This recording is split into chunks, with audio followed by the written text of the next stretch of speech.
Ok, prenez avec vous la parole de Dieu, la Bible, s'il vous plaît, dans Matthieu 4. Matthieu, c'est le premier livre du Nouveau Testament. Et puis 4, c'est au début. Donc c'est au début de votre Nouveau Testament. Et c'est important de prendre ce passage que j'aimerais lire avec vous, que j'aimerais creuser un peu avec vous, parce que ça fait plusieurs semaines, notamment on a eu des baptêmes, on a eu des baptisés. Est-ce que j'ai vu un baptisé là? Les baptisés il y a 2 semaines, levez la main. Non, les vrais baptisés. Mathéo, ici, là-bas aussi, ici, magnifique. Il y en a d'autres. Où? Waouh, trop bien, trop bien. Et ils sont là. On peut les applaudir encore. Il faut les applaudir parce qu'ils ont besoin d'être encouragés. Oui, encouragés, ils ont besoin d'être stimulés. Imaginez, ils viennent... Qui était là au mariage tout à l'heure? Ok, vous n'étiez pas invité au repas? Oui, comme moi. Bon, vous leur avez pardonné?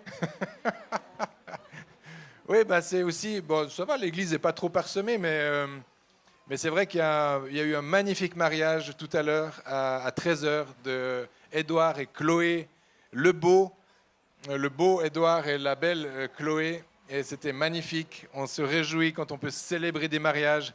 C'est un magnifique mariage parce que c'est 2 personnes qui viennent d'un background pas du tout d'église.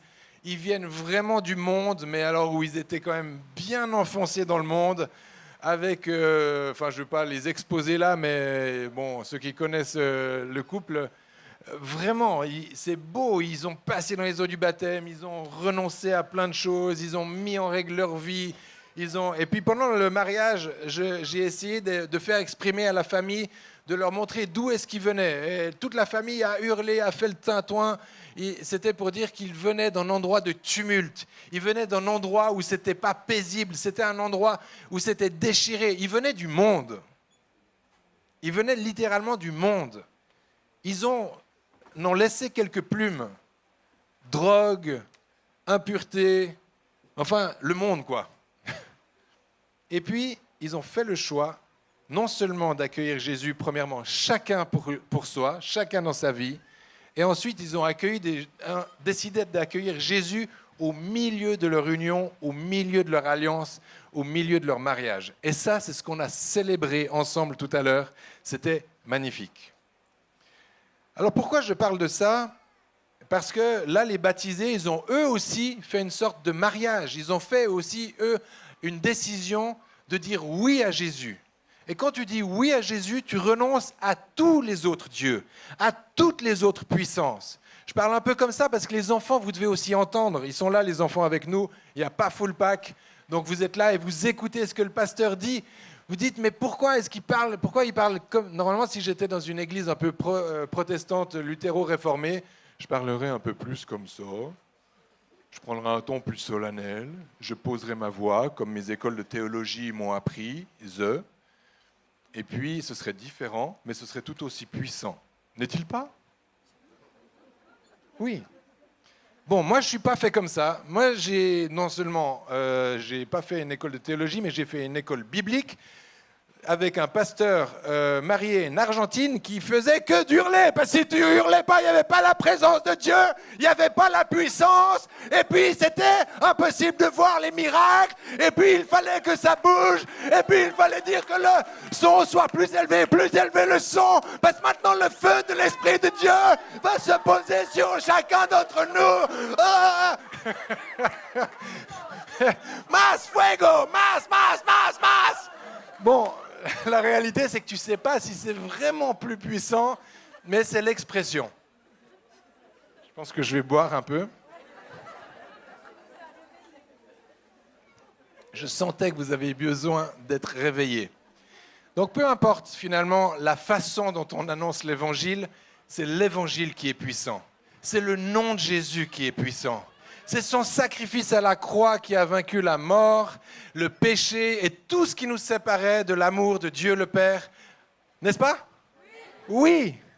Donc peu importe la façon dont vous amenez l'évangile, c'est l'évangile qui est puissant. C'est son message, c'est le nom de Jésus qui est puissant. Amen. Bon, une fois que j'ai dit ça, j'ai rien dit.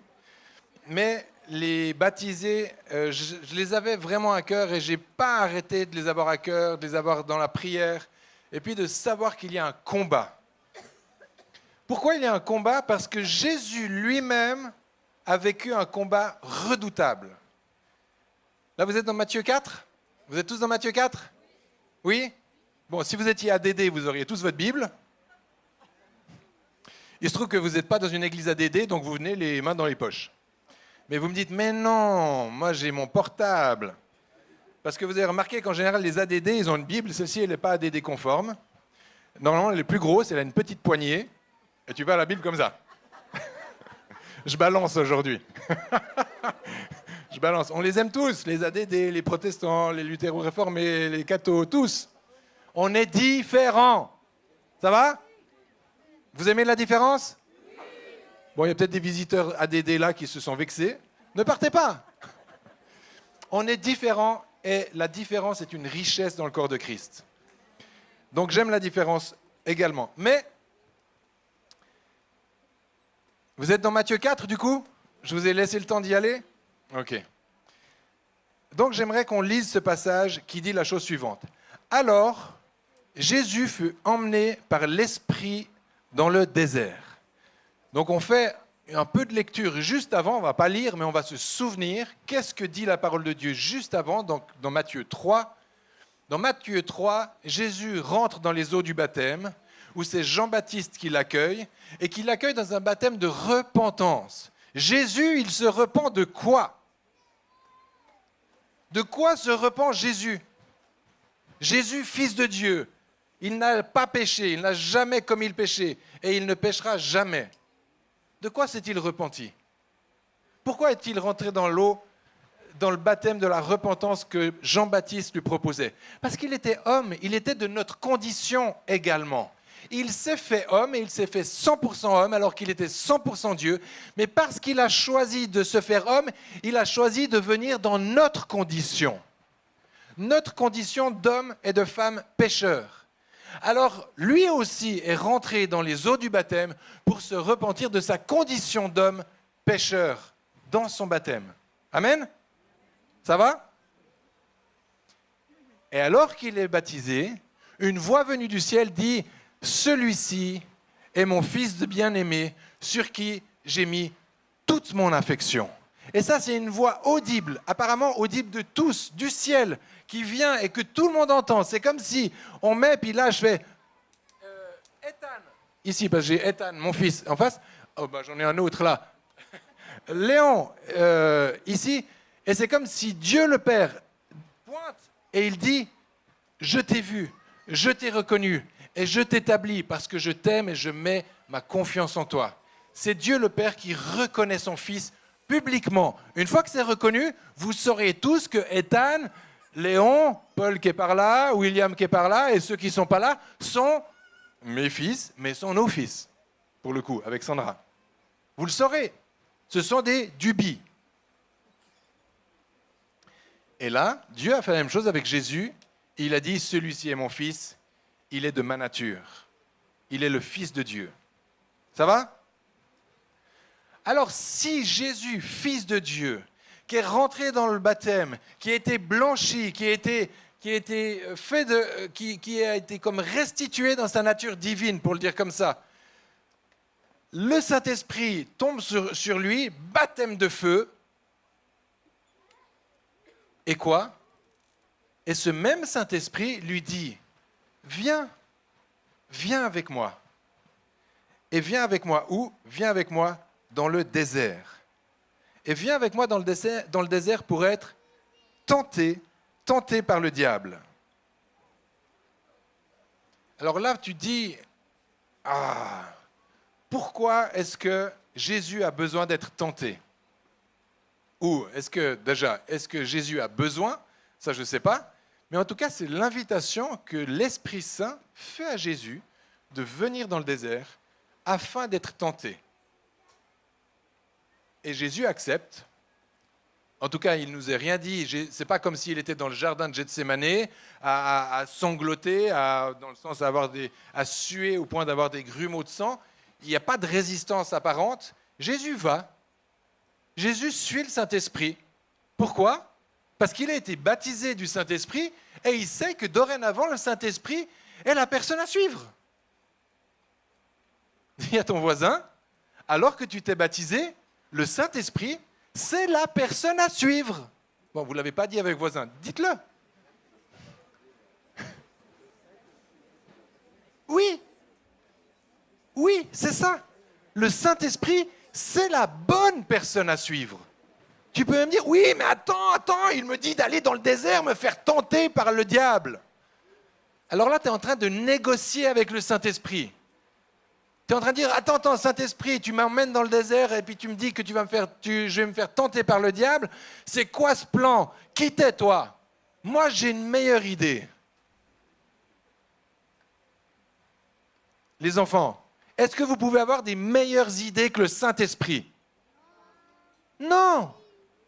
Enfin, si, tu peux peut-être penser avoir une meilleure idée que le Saint-Esprit, mais la réalité, c'est que ce n'est pas possible. Pourquoi ? Parce que Jésus a dit plus tard dans la parole de Dieu que nous devons attendre de recevoir le Saint-Esprit parce qu'il allait être celui qui va nous conduire afin de pouvoir faire les œuvres bonnes et parfaites que Dieu nous demande de faire et que sans lui, on sera incapable de le faire. Le Saint-Esprit, c'est ton ami. Amen. Le Saint-Esprit, c'est littéralement ton ami. C'est celui qui, quand tu l'écoutes, quand tu vas où il te dit d'aller, c'est le bon endroit. C'est the place to be. Annecy, the place to be. Ceux qui sont en ligne et qui nous regardent et qui n'ont pas d'église locale, venez nous rejoindre. Venez nous rejoindre, déménager, changer de job. Venez à Annecy, venez à Gospel Savoie si la Haute-Savoie c'est un peu trop haut en Savoie. Mais rejoignez une église locale, ne restez pas seul. Parce que c'est là où le Saint-Esprit t'emmène. Les gens qui me disent « Oui, le Saint-Esprit m'a dit de quitter mon église locale. » C'est pas le Saint-Esprit. C'est pas le Saint-Esprit qui dit de quitter ton église locale. Peut-être qu'il te dit de quitter ton église pour aller dans une autre. Parce que ton église est toxique. Parce que ton église, on ne prêche pas la parole de Dieu, parce que dans ton église, on ne croit pas dans la délivrance, parce que dans ton église, on ne croit pas que Jésus guérit, parce que dans ton église, on croit que la guérison, c'était un truc des apôtres dans l'église primitive. Ok, alors change d'église, mais ne quitte pas l'église. Amen. Bon, là, on est au verset 2. Donc, après avoir jeûné, pendant 40 jours et 40 nuits, il eut faim. J'aime trop la parole de Dieu. Vous lisez la parole de Dieu comme moi ? Genre, tu lis puis tu te marres, genre. Merci pour l'info. Tu sais, genre. 40 jours, 40 nuits, et puis quand même, je tiens quand même à dire qu'il eut faim. Merci. Merci Seigneur. Bon, nous, on ne doit pas retirer un iota de la parole de Dieu. C'est-à-dire que ça fait du sens quand il dit « il eut faim ». Ça nous donne l'information que Jésus, quand bien même il est Dieu, il est bien vivant et il est bien homme. Il a eu aussi faim. Vous comprenez ? Mais c'est aussi une information qui nous dit que quand on a faim, les enfants, quand vous avez faim, quand vous rentrez de l'école vers 16h, là, 16h30, et puis il n'y a pas le goûter, est-ce que vous êtes aimable ? Non. Ben non. Parce que vous avez la dalle. Vous avez envie d'avoir vos BN. Mais les BN, c'est pas bon. Le mieux, c'est d'avoir un bon gâteau que maman vous a préparé. N'est-ce pas, Chamira ? Chamira, c'est madame les meilleurs goûters du monde. Demandez à ses enfants, c'est vrai Oui, les monos ? Oui, c'est vrai. Ils vont faire une école de parenting où ils vont vous donner des recettes de cuisine sur comment faire un bon goûter avec ses enfants. Non. Enfin, si, ils vont faire ça. De l'école des parents. Ma femme dit, fais une page de publicité. Je fais une page de publicité. En septembre, nous allons démarrer une école des parents. Oui, une école des parents qui aura lieu. Oui, ça va être extraordinaire. Et notamment, il y aura, comme ceux qu'on fait l'école des couples, ceux qu'on fait l'école des femmes, il y aura des Zooms le soir avec des tips, avec des temps où on va prier pour vous. Et puis après, il y aura aussi des sessions d'enseignement, d'activation, notamment, qui ont été faites par Hugues et Shamira. On est en train de travailler là-dessus, ça va être juste énorme. Bref. Verset 3. Le tentateur, le diable, vient vers Jésus parce que, alors que Jésus était comme ses enfants affamés, quand on est affamé en rentrant de l'école, on a juste envie de manger notre gâteau. On n'a pas envie qu'on nous dise « Mais est-ce que tu as des devoirs à faire ?» Là, ton enfant te regarde, il a envie de te tuer. Parce qu'il sait que tu sais qu'il sait, non, il sait que tu sais qu'il a des devoirs, parce que tous les jours il a des devoirs. Pourquoi tu me demandes si j'ai des devoirs alors que tu sais que j'ai des devoirs, mais j'ai le ventre vide? C'est insupportable cette question, n'est-ce pas?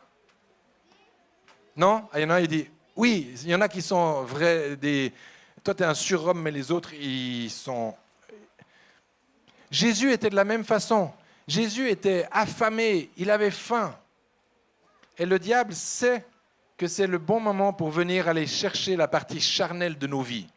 Quand on est dans un état de faiblesse, quand on est affamé de quelque chose, quand on est asséché de l'intérieur, quand on est dans un désert, il n'y a rien, il n'y a personne pour nous regarder, personne, on est libre de faire ce qu'on veut, pas sous le regard des frères et sœurs, pas sous le regard des autres. On est dans un endroit où on est seul, on regarde derrière, on pourrait faire n'importe quoi, personne ne nous verrait. On pourrait prendre la pire décision de notre vie, c'est pas grave, personne ne nous voit.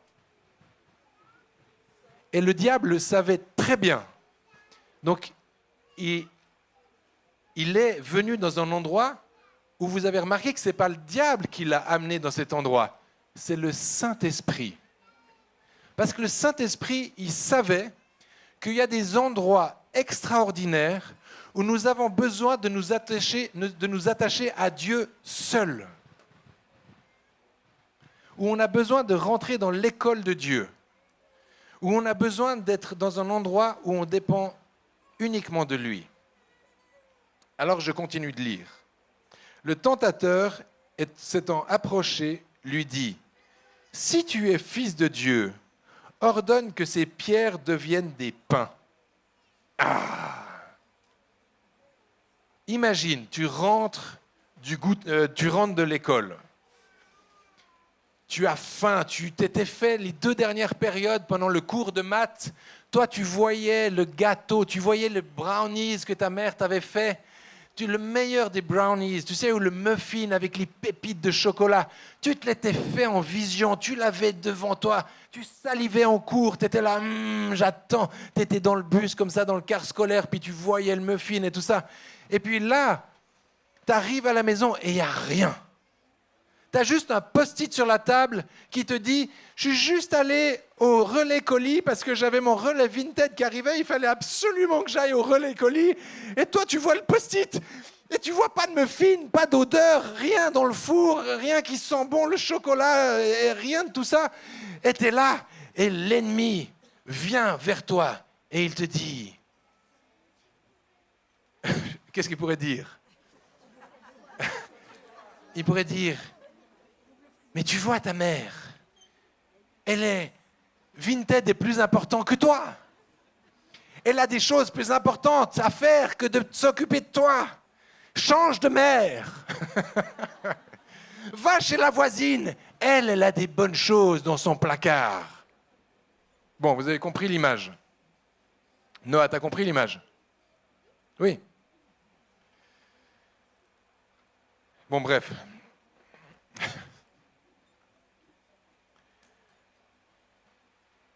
Les nouveaux baptisés sont exactement dans ce lieu-là, comme Jésus. Mais nous, on doit prendre le temps de discerner qui nous envoie dans le désert. Est-ce que c'est un désert où le Saint-Esprit nous envoie, ou est-ce que c'est un désert piégé, c'est un désert diabolique? Parce que j'aimerais vous dire qu'il y a des déserts différents. Il y a des déserts dans lesquels le Saint-Esprit nous envoie. C'est-à-dire, il y a des traquenards de Dieu. Il y a des endroits où Dieu nous a donné un rendez-vous dont on n'avait pas réalisé que c'était lui qui nous envoyait la carte d'invitation.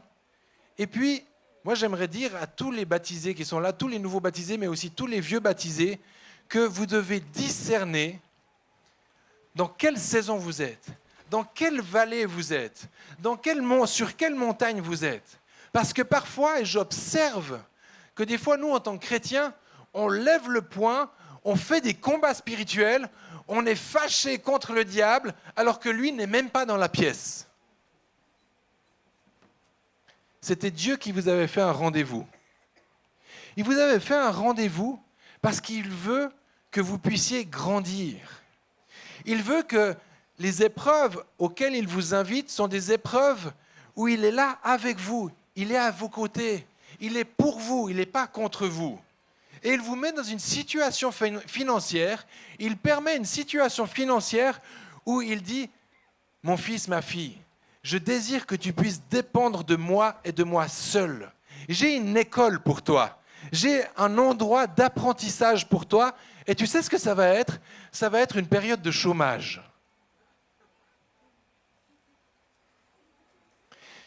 Ça va être une période de chômage parce que tu étais dans un endroit où tu allais rester bloqué, où tu n'allais pas prospérer, tu allais rester dans du confort, tu allais rester même peut-être chez un patron qui agit de façon inique, où son argent n'est pas propre, où sa pratique n'est pas propre. Et moi, je veux t'exfiltrer de ce lieu parce que j'ai mieux pour toi. Oui, mais c'est dur. Et j'ai l'impression que je suis en train de sécher, j'ai l'impression que je suis en train de mourir. Et puis, alors que tu es dans cet endroit de désert, alors que tu es dans cet endroit-là, parfois tu as l'impression que c'est le diable qui t'avait convoqué là-dedans. Parce que tu as des discussions avec le diable. Parce que le diable, lui, il sait qu'est-ce qui est à l'intérieur de toi est fragile. Il sait qu'est-ce qui est à l'intérieur de toi peut être une pierre d'achoppement, un endroit où tu peux chuter. Mais ce n'est pas parce que le diable sait qu'il y a des endroits où tu peux chuter que c'est lui qui t'y a convié. Que c'est lui qui t'a convoqué. Ring ding ding ding. Alors, pourquoi est-ce que tout à l'heure j'ai dit que le Saint-Esprit, c'est exactement ce bon ami que Jésus a expérimenté? Vous avez Jésus dans ce parcours dans le désert, il était non seulement avec le Saint-Esprit, mais il était aussi avec la parole de Dieu. Parce que chaque fois que l'ennemi l'accusait ou essayait de le tenter d'une certaine façon, Jésus, avec sagesse, il répondait avec la parole de Dieu. Il répondait même au diable avec la parole de Dieu. Il remettait le diable, c'est comme s'il le replaçait à sa juste place. Vous voulez prendre un exemple ?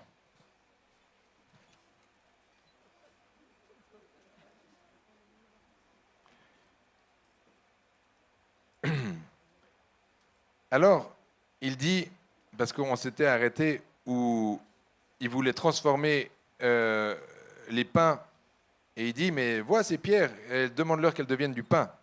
Jésus répondit, il est écrit, l'homme ne vivra pas de pain seulement, mais de toute parole qui sort de la bouche de Dieu. Alors, Jésus, à ce moment-là, il a identifié que cette parole, non seulement elle ne venait pas du Saint-Esprit, on ne sait pas si le diable était en personne, s'il était « oh, oh, oh, oh », s'il était là comme le serpent qui est venu dans le jardin, on ne sait pas. La parole ne nous le dit pas. Mais on sait qu'en tout cas, à l'issue de ces 40 jours, et c'est ça qui est important aussi, c'est que c'est à la fin des 40 jours, l'histoire qu'on lit de la tentation, peut-être que ça s'est passé en 5 minutes. Peut-être que ça s'est passé même de façon comme un éclair. Peut-être qu'il s'est assoupi, et pendant les 30 secondes où il s'est assoupi, il s'est pris 4 scuds de l'ennemi. Genre, waouh! C'est comme des cauchemars un peu. Ou peut-être que ça a pris une journée, peut-être que c'était alors qu'il marchait pour revenir, et puis c'est là où il s'est fait comme tenté par le diable. On ne sait pas exactement le temps. Mais en tout cas, il a résisté par la parole de Dieu.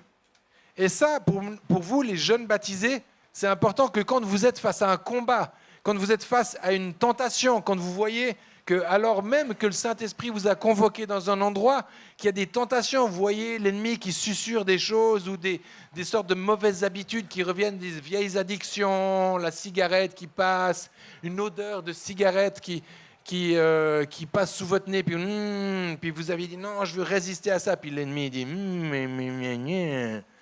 il fait, bon, je ne sais pas ce qu'il dirait, mais je fais bien. Ben là, vous devez dire quoi?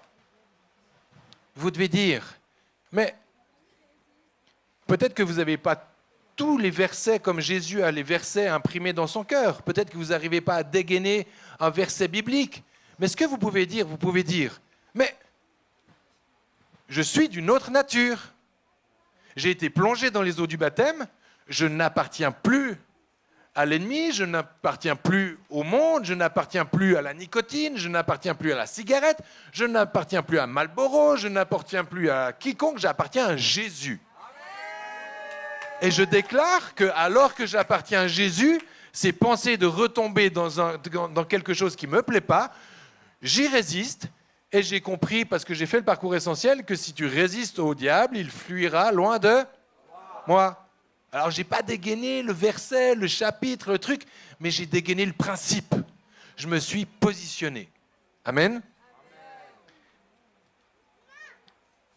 Ensuite, le diable, il fait d'autres choses. Le diable le transporta dans la ville sainte, le plaça sur les hauts du temple et lui dit, « Si tu es le Fils de Dieu, jette-toi en bas, car il est écrit. » Alors là, c'est intéressant parce qu'il est écrit un truc qui sort, mais de n'importe où. Ça, c'est un peu... Et là, le diable, il dit... Donc, il prend un verset dans la Bible, mais il le prend, je crois que c'est dans les psaumes. Il donnera des ordres à ses anges à ton sujet, et ils te porteront sur les mains, de peur que ton pied ne heurte contre une pierre. Alors, tu sais, là, le diable, il prend, genre, je ne sais pas où il a trouvé le verset, il a dû trouver une vieille Bible par terre, et il a regardé, il sort le truc, mais de n'importe où. Sorti de son contexte.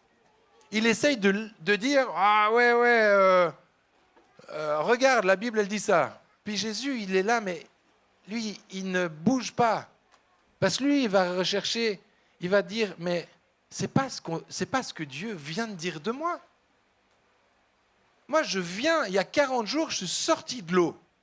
Je suis sorti de l'eau du Jourdain, de l'eau du baptême.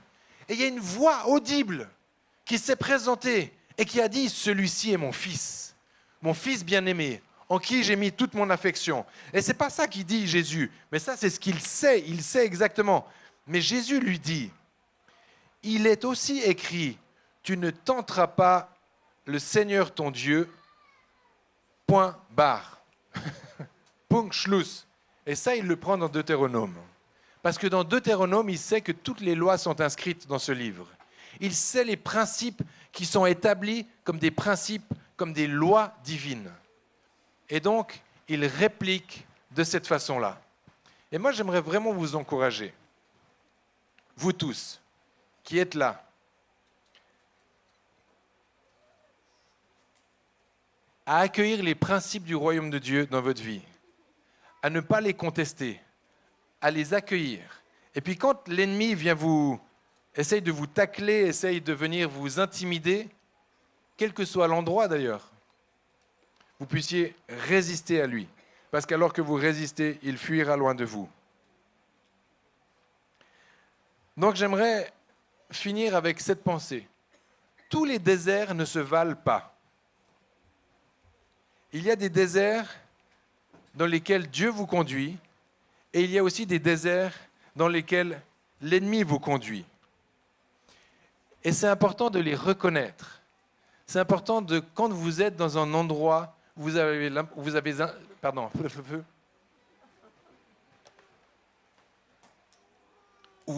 l'impression que c'est désertique, où vous regardez à gauche, à droite, il n'y a rien, de vous poser et de demander à Jésus, « Jésus, est-ce que tu es ici?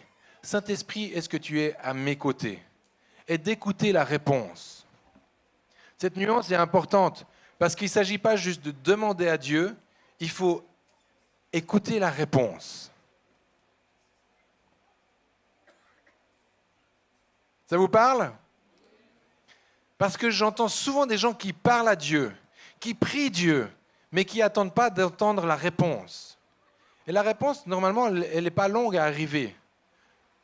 C'est-à-dire, je ne parle pas du résultat que vous demandez, mais de la discussion que Dieu est en train d'entamer avec vous. Parce que parfois, quand on demande à Dieu une réponse, par exemple, on dit « Seigneur, fais que j'ai un travail ». Je prends cet exemple. Nous, on croit que la réponse, c'est le travail. Alors que la réponse, ce n'est pas le travail.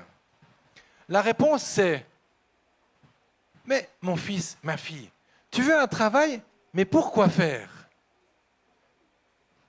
Pour travailler, mon œil. Tu veux gagner de l'argent, c'est ça?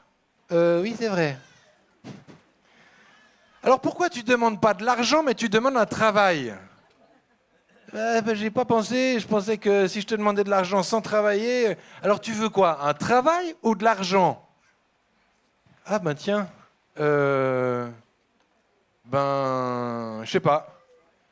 Mon fils, va un moment dans le désert, réfléchis à cette question et reviens me parler quand tu auras besoin ou d'un travail ou d'argent. Oui, papa. Et tu repars pour quelques jours dans le désert. Et tu demandes à Dieu, Seigneur, de quoi est-ce que j'ai besoin? Est-ce que j'ai besoin d'un travail ou est-ce que j'ai besoin d'argent? Puis là, donc tu es dans la discussion. Et c'est ça que Dieu aime par-dessus tout. Dieu il peut pourvoir à tout dans ta vie. Il a la capacité de te couvrir d'or, de te couvrir de travail, de te couvrir de tout ce dont tu as besoin. Mais lui, il se fiche, c'est pas son problème. Lui, il veut être en relation avec toi. Lui, c'est ce Dieu relationnel qui veut savoir comment tu vas. Et puis ce travail, mais qu'est-ce que ça va t'apporter ce travail? Tu veux un travail pourquoi? Parce que tu as besoin d'exister? Non, non. Parce que tu as besoin d'avoir que les gens te considèrent dans ton statut social? Un peu. Mais pourquoi? Parce que j'ai un vide. Mais pourquoi tu as un vide? Parce que mon père m'a jamais dit qu'il m'aimait. Mais moi, je dis que je t'aime. C'est genre. Enfin bon, bref. On va pas faire le parcours d'adoption en 1 minute 6 qui me reste. Mais la réalité, c'est que Dieu, il veut vous emmener dans des déserts parce qu'il aime prendre le temps avec vous. Parce que Jésus s'est jamais plaint de ces 40 jours dans le désert. C'est nous qui nous plaignons. 40 jours dans le désert, sans manger, sans boire. On crucifie Jésus alors que lui, il n'a rien demandé. Il était content. Il a aimé. Il était avec le Père. Il a pris du temps avec lui. Parce qu'il savait ce qui allait venir. Parce que lui, il n'a pas demandé de job. Son job, il le connaissait parce qu'il était lié à son appel. Parce qu'il est venu sur la terre pour vaincre les œuvres des ténèbres, les œuvres du diable. Et il savait pourquoi il était venu.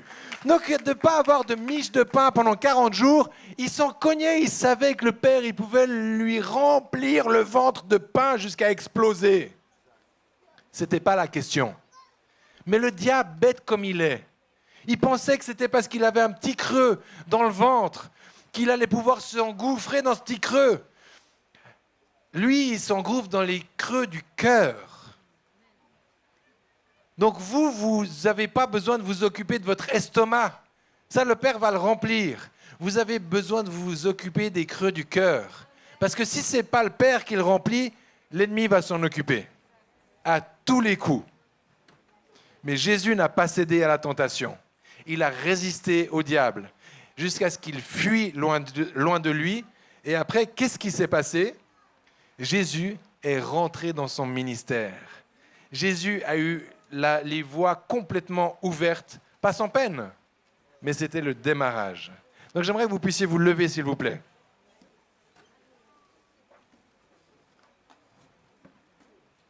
Donc vous avez compris que dans Matthieu 3 et Matthieu 4, la clé est dans la filialité.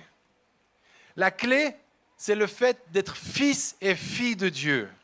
C'est là où est la clé. Parce qu'alors qu'on est certain de notre identité, alors qu'on est adopté par le Père, alors qu'on est là dans ses bras, toutes les autres choses peuvent passer à côté de nous sans venir nous écorcher, sans venir nous éborgner, sans venir nous faire du mal.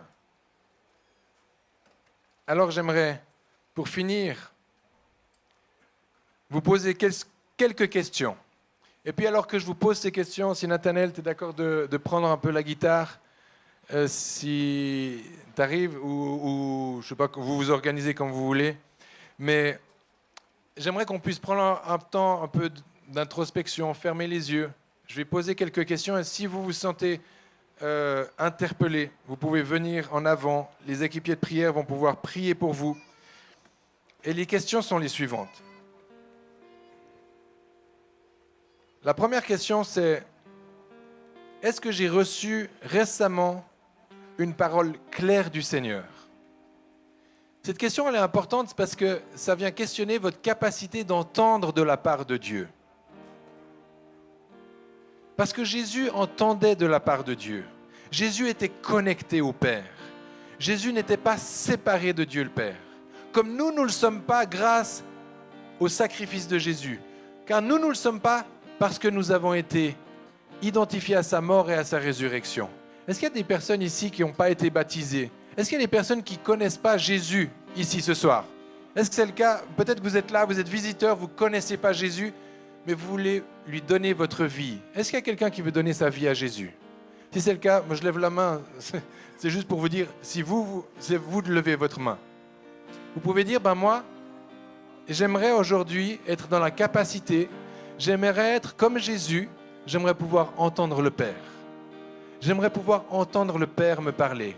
J'aimerais pouvoir être reconnecté avec Dieu le Père. Si vous voulez ça, vous pouvez vous avancer, on va prier pour vous. Mais si vous êtes là et vous réalisez que vous n'entendez pas Dieu vous parler, que c'est comme s'il y a des filtres, des bouchons dans vos oreilles, des bouchons dans votre cœur, vous êtes là, vous ne savez pas discerner si c'est un désert de Dieu ou si c'est un désert diabolique. Si vous avez été conduit par le Saint-Esprit dans un endroit d'école du Saint-Esprit, d'école de Dieu, ou si vous êtes dans un endroit où l'ennemi vient vous assaillir.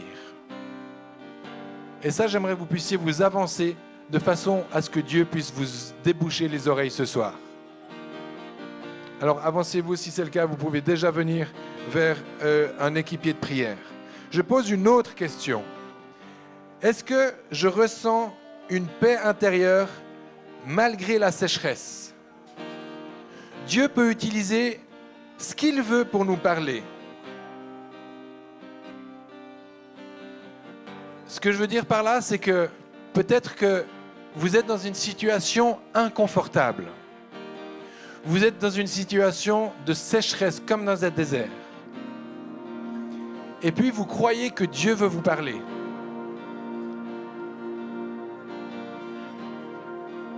Et vous voulez vous rendre disponible pour recevoir de lui ce soir. Vous avez identifié que Dieu vous a donné un rendez-vous au travers de votre chômage, au travers d'une maladie que vous parcourez, enfin que vous êtes atteint par une maladie, et puis vous dites, ça fait tellement longtemps que moi je ne veux pas partir de ce lieu sans que Dieu ne m'ait pas parlé. Et pourquoi pas sans que Dieu ne m'ait pas guéri.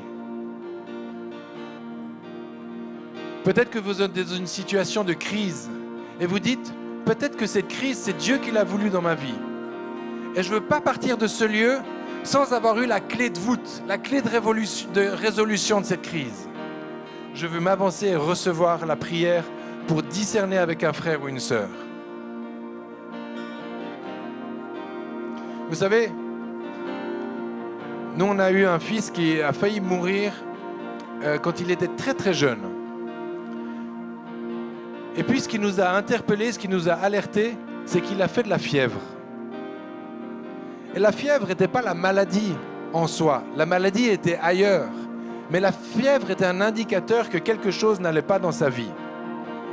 Alors parfois, nous, on lutte contre certains signes dans nos vies. On lutte contre certaines situations dans notre vie. Parfois, Dieu permet certaines choses de façon à vous alerter. De façon à vous dire, oh là là, il y a quelque chose qui ne va pas dans ta vie. J'ai mis un warning. J'ai mis quelque chose pour t'interpeller. Avance-toi si tu veux recevoir la prière.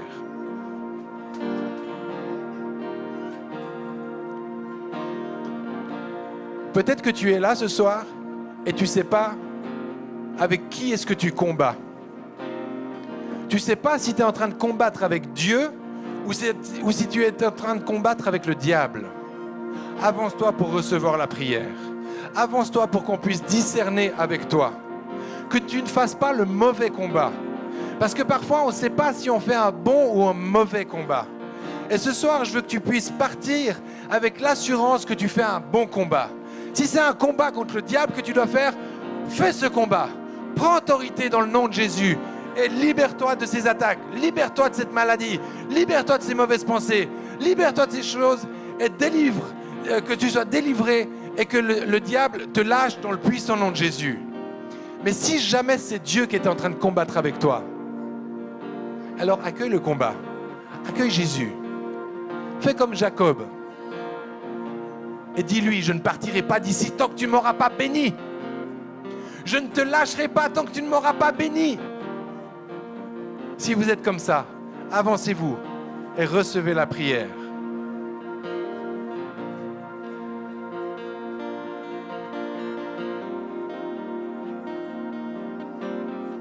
Est-ce que cette épreuve que je suis en train de vivre produit un fruit sain? Ou est-ce que cette épreuve que je suis en train de vivre produit un fruit amer? Si tu es là, ce soir, et tu réalises qu'il y a une situation qui produit un fruit amer dans ta vie, viens et reçois la prière. Ne laisse pas de fruits d'amertume dans ta vie. Ne laisse pas de fruits de colère dans ta vie. Ne laisse pas de fruits qui pourrit, j'allais dire, ton haleine. C'est-à-dire qu'au travers de ce qui sort de ta bouche, c'est comme un venin. C'est comme quelque chose qui détruit ton entourage. Viens guérir ton cœur jusqu'à ce que du milieu de toi, ce soit des fleuves d'eau vive qui sortent et que ta bouche soit une source de bénédiction et plus une source de malédiction. Une dernière chose.